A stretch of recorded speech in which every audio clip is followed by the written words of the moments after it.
Hi there, this is Aaron speaking. On the off chance that you clicked on this video without having a clue as to who I am or what I do, the only thing that you really need to know about me is the fact that I'm a 21-year-old who really likes video games. And so, gaming is obviously how I tend to spend my free time. I'm an enjoyer of virtual reality shenanigans, as you may already be able to tell, and I'm also a Johnny Tryhard in Guilty Gear Strive, albeit a very incompetent one.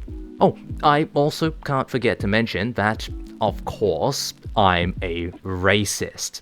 So, I love driving my Toyota Celica both in Forza Horizon 4 and real life.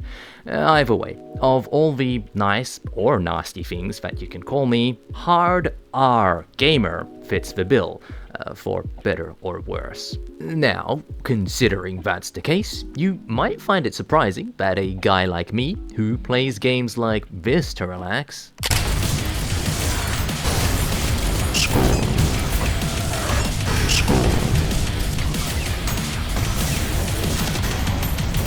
ended up spending an entire workday with two of his good mates doing this instead. For starters, the fact that I was even able to wake up at the time I did whilst somehow not being groggy in the slightest was quite a shock in itself. I mean, I'm the type of person that relishes a good sleep in until 4 PM on a weekend.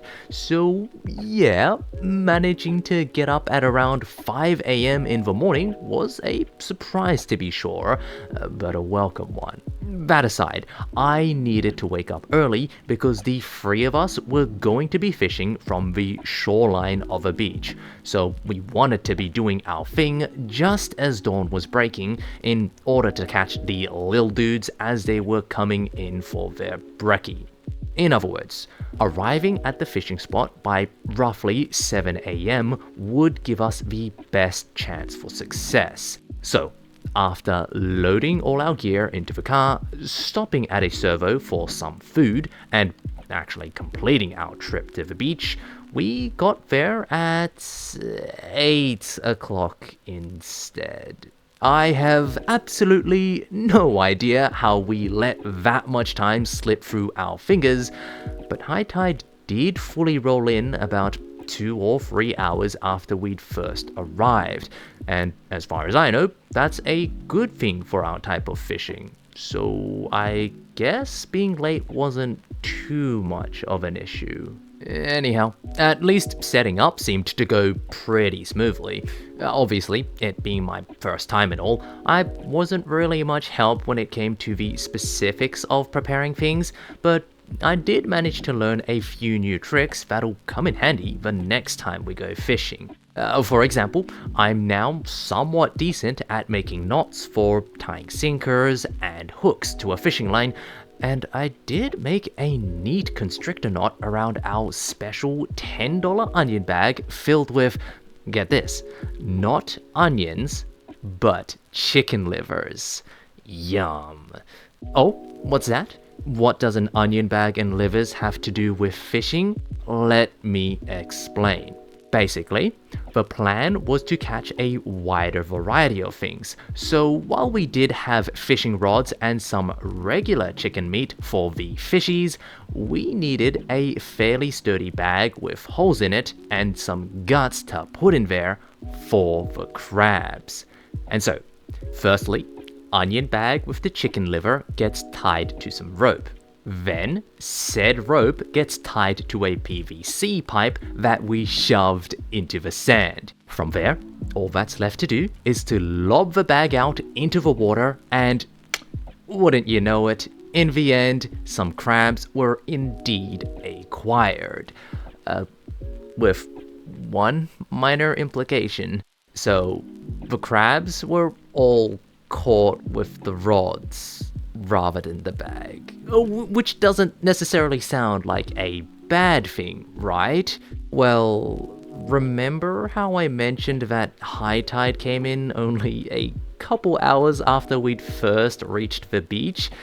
If you were being abnormally attentive for this past minute, then you might have noticed that I also excluded a very important adverb when talking about the shoving of our big long pipe into the wet sand.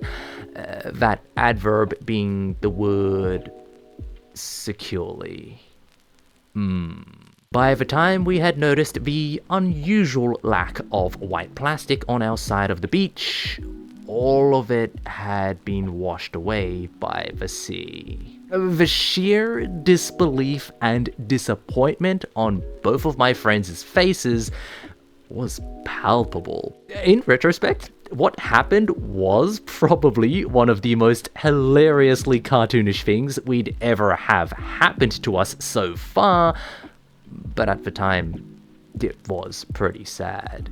But one way or another, my homies did manage to bring in some crabs anyways, so mission completed unsuccessfully? But then again, heavy emphasis on the fact that my homies brought in the crabs, because all throughout the entire day of fishing, with no toilet breaks, no lunchtime, and essentially no rest, I caught nothing.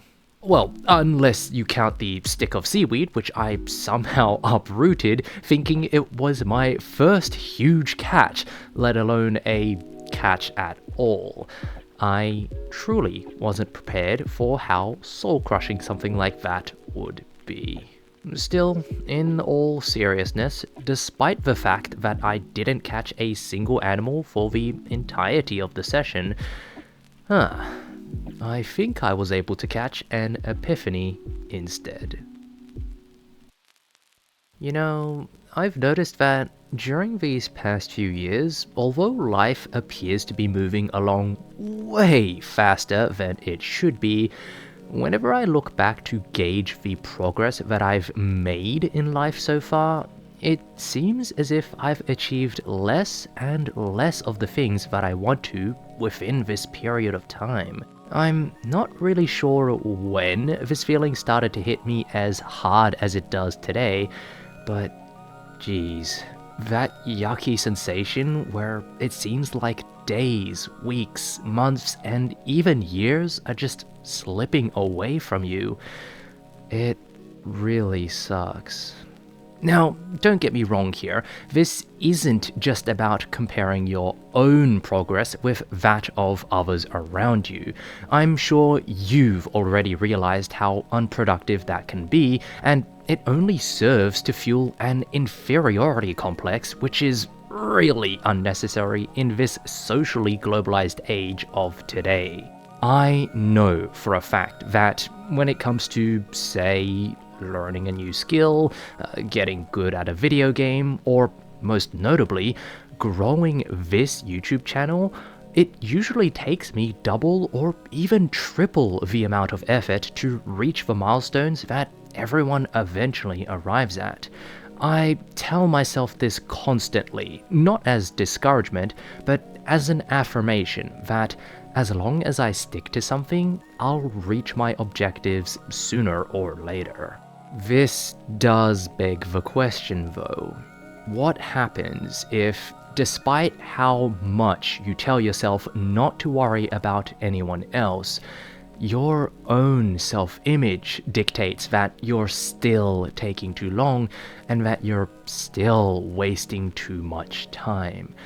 I'm sure you know what I mean by this. As a YouTuber, I can't believe that it's been almost 500 days since I hit my quote-unquote YouTube jackpot with that one video essay. Yet, I haven't released a video that even comes close to the 50,000 view mark for over a year now. And as of today, I'm sitting at around 11.6 thousand subscribers, all of whom I'm very grateful for. But it's been 3 years since starting up the channel, and I admittedly felt that reaching around 20,000 or even 15,000 subs around this time would have been reasonable. Somewhere along the line, I slowly began adopting this kind of mindset. But you know what?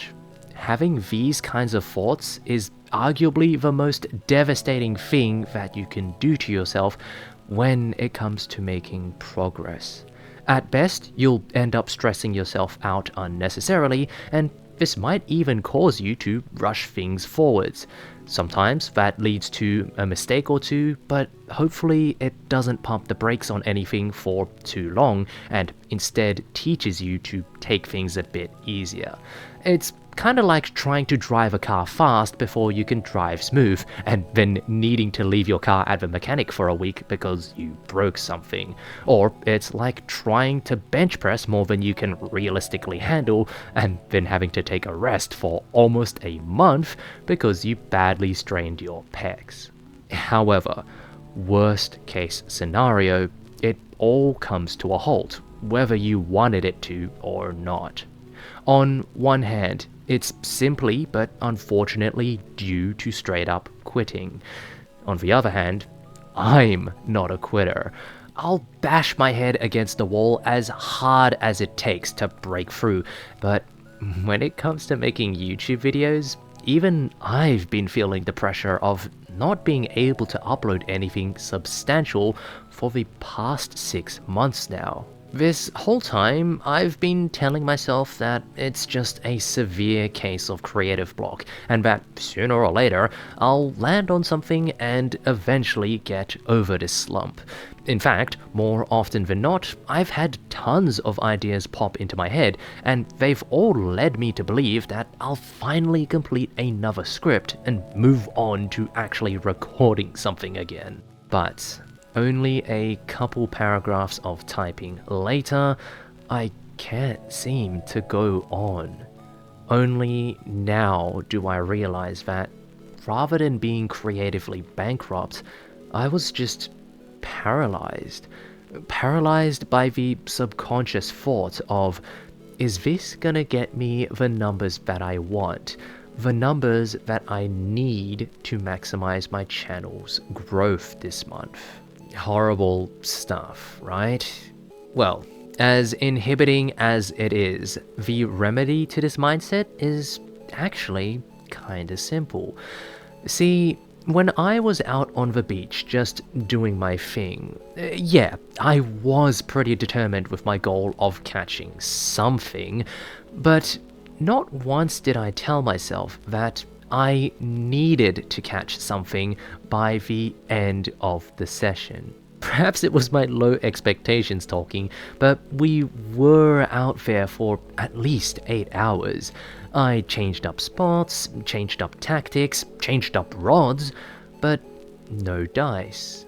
And yet, with this one sentiment alone, I was able to fully focus on the process, to properly learn the basics of fishing, and most importantly, to actually look back on the whole experience without feeling like I was wasting my time whilst not achieving anything. As cheesy as it is, this way of thinking reminded me of that one quote.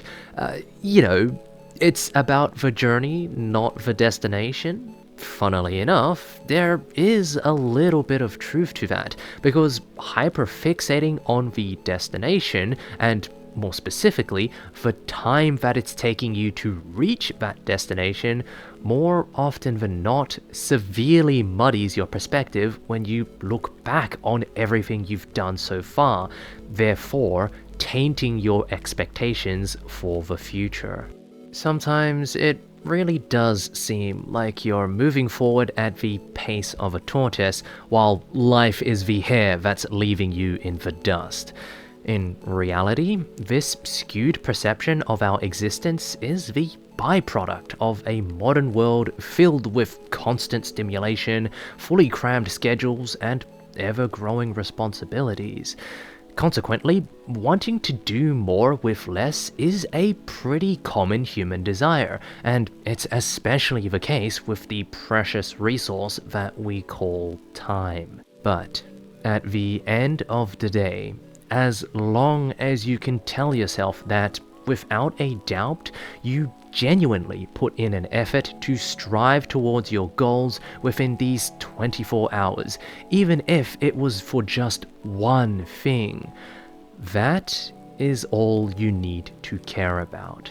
You might not be setting the pace for anybody or even yourself, but I'd like to think that it's a lot more worthwhile to continue pushing onwards while taking satisfaction in what you've accomplished so far than it is to fret and regret over what ifs and hypotheticals that serve no real purpose in helping you reach your goal in the first place. On that note, thank you for keeping me company, and until next time, take care.